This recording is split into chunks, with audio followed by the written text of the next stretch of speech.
بسم اللہ الرحمن الرحیم۔ شروع اللہ کا نام لے کر جو نہایت ہی مہربان اور رحم کرنے والا ہے۔ یہ ویڈیو حضرت امیر المومنین سیدنا علی المرتضیٰ رضی اللہ تعالی عنہ کے نسب اور ان کے خاندان کے متعلق ہے کہ آپ رضی اللہ تعالی عنہ کے کتنے بھائی اور کتنی بہنیں تھیں، اور آپ کے والد اور والدہ کا ذکر بھی کیا جائے گا۔ حضرت علی مرتضیٰ رضی اللہ تعالی عنہ آپ صلی اللہ علیہ وسلم کے چچا زاد بھائی اور داماد تھے، اور کم عمروں میں اسلام قبول کرنے والے سب سے پہلے حضرت علی رضی اللہ تعالی عنہ ہی تھے۔ حضرت علی رضی اللہ تعالی عنہ اسلامی تاریخ کے چوتھے خلیفہ تھے۔ حضرت علی رضی اللہ تعالیٰ عنہ غزوہ تبوک کے علاوہ ہر غزوے میں رسول اللہ صلی اللہ علیہ وسلم کے ساتھ شریک ہوئے، اور یہ سعادت بھی حضرت علی کو ملی کہ جب رسول اللہ صلی اللہ علیہ وسلم غزوہ تبوک کے لیے تشریف لے گئے تو حضرت علی رضی اللہ تعالیٰ عنہ کو اپنے اہل و عیال کی خبرگیری و حفاظت کے لیے مدینہ چھوڑ کر گئے۔ حضرت امیر المومنین سیدنا علی المرتضیٰ رضی اللہ تعالیٰ عنہ کا نام علی بن ابو طالب ہے، اور کنیت ابو الحسن اور ابو تراب ہے، اور اسد اللہ اور حیدر اور المرتضیٰ آپ کے مختلف القابات ہیں۔ آپ رضی اللہ تعالی عنہ کا خاندان بنی ہاشم ہے۔ قریش مکہ میں یہ حضرات اپنے اعزازات کی وجہ سے ممتاز حیثیت رکھتے تھے۔ حرم کعبہ کی خدمات اور سقائے زمزم کے انتظامات ان کی نگرانی میں تمام ہوا کرتے تھے، اور حجاج کرام کے ساتھ تعاون و امداد اور راحت رسانی کے سامان فراہم کرنے میں بھی یہ حضرات ممتاز تھے۔ سب سے بڑا شرف جو بنو ہاشم کو اللہ رب العزت کی طرف سے نصیب ہوا وہ سرور کائنات حضرت محمد صلی اللہ علیہ وسلم کی بعثت شریف ہے، جو تمام اعزازوں سے فائق تر ہے۔ جناب کی ذات اقدس کی وجہ سے ان حضرات کو تمام قبائل پر وہ شرف و فضل حاصل ہوا جو قریش کے کسی دیگر خاندان کو حاصل نہیں ہو سکا۔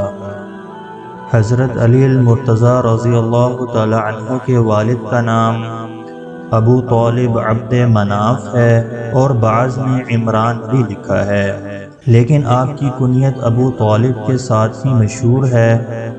آپ کا سلسلہ نسب کچھ اس طرح سے ہے کہ علی بن ابی طالب بن عبد المطلب بن ہاشم بن عبد مناف، اور جناب نبی کریم صلی اللہ علیہ وسلم کے والد عبداللہ بن عبد المطلب اور زبیر بن عبد المطلب، اور حضرت علی رضی اللہ تعالی عنہ کے والد ابو طالب تینوں حقیقی بھائی تھے، اور ان تینوں برادران کی والدہ فاطمہ بنت عمر بن عائز مخزومیہ تھیں۔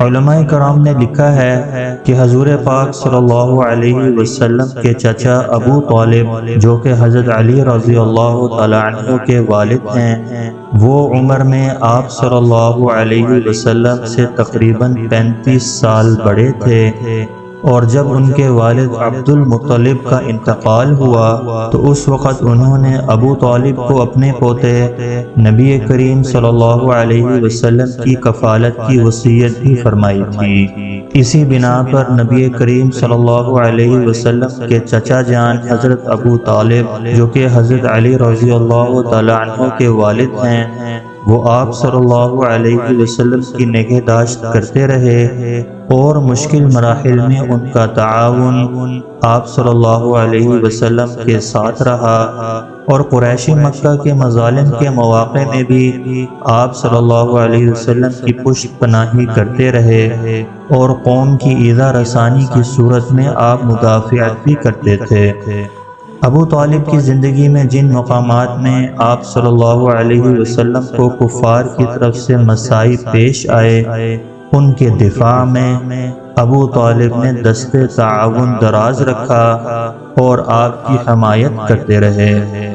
اور بعثت نبوی کے 10 برس گزر جانے کے بعد ابو طالب کا انتقال ہوا۔ اس وقت ان کی عمر 80 سال سے تجاوز ہو چکی تھی، اور شیب ابی طالب میں مسلمانوں کا محاصرہ اور قطع تعلقی بھی اسی سال کا واقعہ ہے۔ پھر انہی ایام میں ام المومنین حضرت خدیجہ الکبریٰ رضی اللہ تعالی عنہا کا بھی انتقال ہوا، اور ان دونوں حضرات کا یکے بعد دیگر انتقال آپ صلی اللہ علیہ وسلم کے لیے نہایت ہی غمگین تھا۔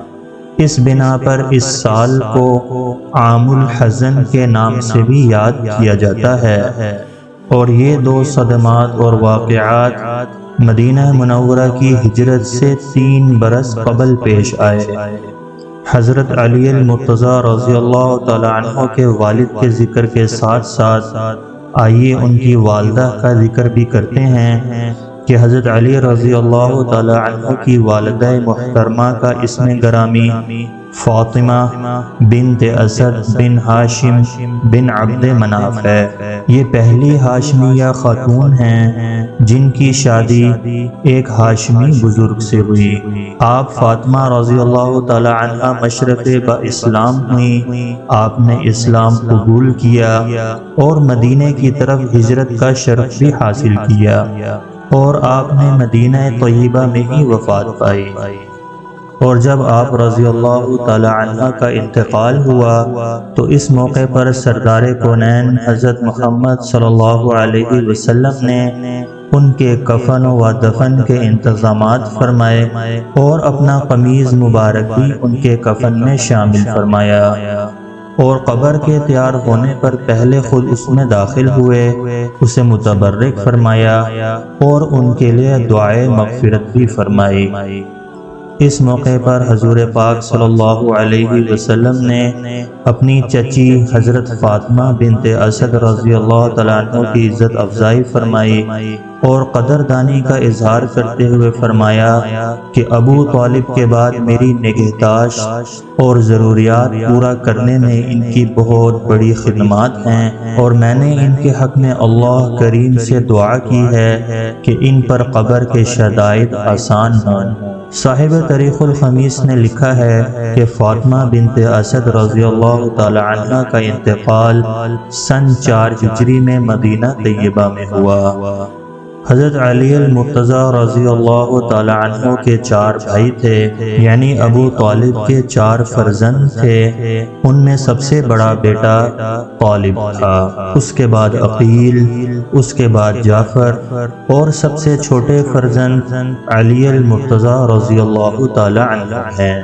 یہ اسی طرح ہے جس طرح آپ صلی اللہ علیہ وسلم کی 4 بیٹیوں میں سب سے چھوٹی حضرت فاطمہ رضی اللہ تعالی عنہ تھیں، اور دوسری طرف حضرت علی رضی اللہ تعالی عنہ اپنے باپ کے سب سے چھوٹے فرزند تھے۔ اور مورخین یہ بھی لکھتے ہیں کہ حضرت علی رضی اللہ تعالی عنہ کے 4 بھائیوں کی ولادت کے درمیان تقریباً 10 برس کا وقفہ ہے، اور طالب جو کہ حضرت علی رضی اللہ تعالیٰ عنہ کے سب سے بڑے بھائی تھے، ان کے متعلق آتا ہے کہ انہوں نے اسلام قبول نہیں کیا تھا، اور وہ غزوہ بدر میں کفار کی طرف سے شامل بھی ہوئے تھے، اور اسی پر کفر کی موت ان پر آئی تھی۔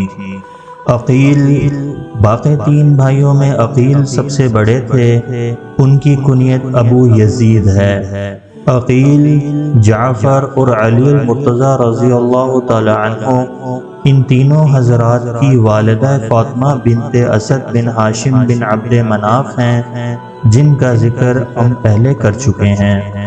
عقیل جنگ بدر میں مشرکین مکہ کی طرف سے شامل ہوئے تھے، پھر بدر کے قیدیوں میں حضرت عباس رضی اللہ تعالیٰ عنہ کی طرح یہ بھی قید ہو گئے تھے، اور بعد میں حضرت عباس رضی اللہ تعالیٰ عنہ نے ان کا فدیہ ادا کیا اور خلاصی کرائی تھی۔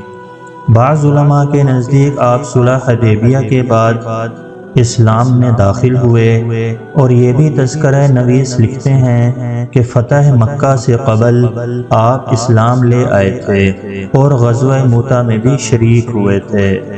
عقیل رضی اللہ تعالیٰ عنہ اپنے دور میں انساب قریش اور احوال قبائل کے بہت بڑے فاضل تھے اور مکالمات میں بڑے حاضر جواب بھی تھے، اور لوگ ان کی طرف ان مسائل میں رجوع بھی کرتے تھے۔ حضرت عقیل رضی اللہ تعالیٰ عنہ کے متعلق اہل سیر میں لکھا ہے کہ آخری عمر میں ان کی بینائی جاتی رہی، اور حضرت معاویہ رضی اللہ تعالیٰ عنہ کے عہد خلافت میں ان کا انتقال ہوا، اور بعض کے نزدیک ان کا انتقال واقعہ حرہ سے قبل دور یزید میں ہوا۔ جعفر الطیار رضی اللہ تعالیٰ عنہ آپ حضرت علی رضی اللہ تعالیٰ عنہ کے تیسرے بھائی تھے، اور آپ کا نام جعفر بن ابی طالب اور کنیت ابو عبداللہ ہے۔ آپ کی مشہور القابات میں الطیار اور ذو الجناحین ہیں، اور تیسرا لقب ابو المساکین بھی ہے۔ آپ حضرت علی رضی اللہ تعالیٰ عنہ سے بڑے اور حضرت عقیل رضی اللہ تعالیٰ عنہ سے چھوٹے بھائی تھے۔ ان کی خصوصی صفت اہل سیر یہ لکھتے ہیں کہ لوگوں میں نبی کریم صلی اللہ علیہ وسلم کے ساتھ خلق اور خلق کے اعتبار سے زیادہ مشابہ تھے۔ آپ رضی اللہ تعالیٰ عنہ قدیم اسلام تھے، اور 25 یا تقریباً 30 آدمیوں کے بعد آپ اسلام میں داخل ہو گئے تھے۔ اللہ تعالیٰ نے آپ کو دونوں ہجرتوں کے ساتھ مشرف فرمایا۔ پہلی ہجرت جو اہل اسلام نے حبشہ کی طرف کی تھی وہ اپنی اہلیہ اسماء بنت عمیس کے ہمراہ تھی، اور حبشہ سے واپسی کے بعد دوسری بار مدینہ منورہ کی طرف بھی ہجرت آپ کے نصیب ہوئی۔ قیام حبشہ کے دوران ایک نمایاں کارنامہ حدیث و سیرت کی کتابوں میں ملتا ہے کہ نجاشی شاہ حبشہ کے دربار میں حضرت جعفر رضی اللہ تعالیٰ عنہ نے صداقت اسلام پر ایک نہایت ہی اعلیٰ تقریر کی، جس میں توحید کا بیان، رسالت کے فضائل اور اسلام کے محاسن بیان کیے گئے تھے۔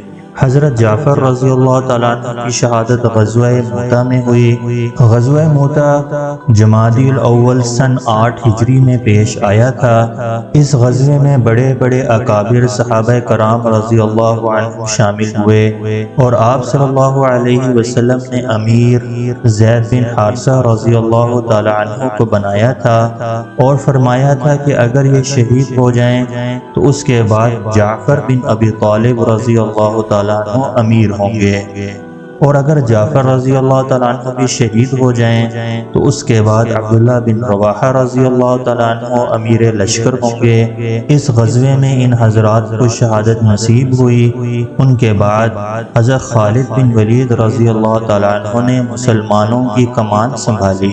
شدت قتال کے وقت حضرت جعفر رضی اللہ تعالیٰ عنہ کفار کی افواج کے اندر گھس کر حملہ آور ہوئے۔ آپ کے دونوں بازو قلم ہو گئے۔ اپنے بدن کے سامنے والے حصے پر 54 زخم کھا کر آپ رضی اللہ تعالیٰ عنہ شہید ہو گئے۔ علماء نے لکھا ہے کہ آپ کے بدن مبارک پر کل 90 زخم آئے تھے، اور آپ صلی اللہ علیہ وسلم نے فرمایا کہ ان کو جنت میں دونوں بازوؤں کی جگہ 2 پر عطا فرمائے گئے ہیں، اور وہ جنت میں پرواز کرتے ہیں۔ اسی بنا پر آپ صلی اللہ علیہ وسلم نے ان کو ذو الجناحین اور الطیار کے القاب سے بھی نوازا۔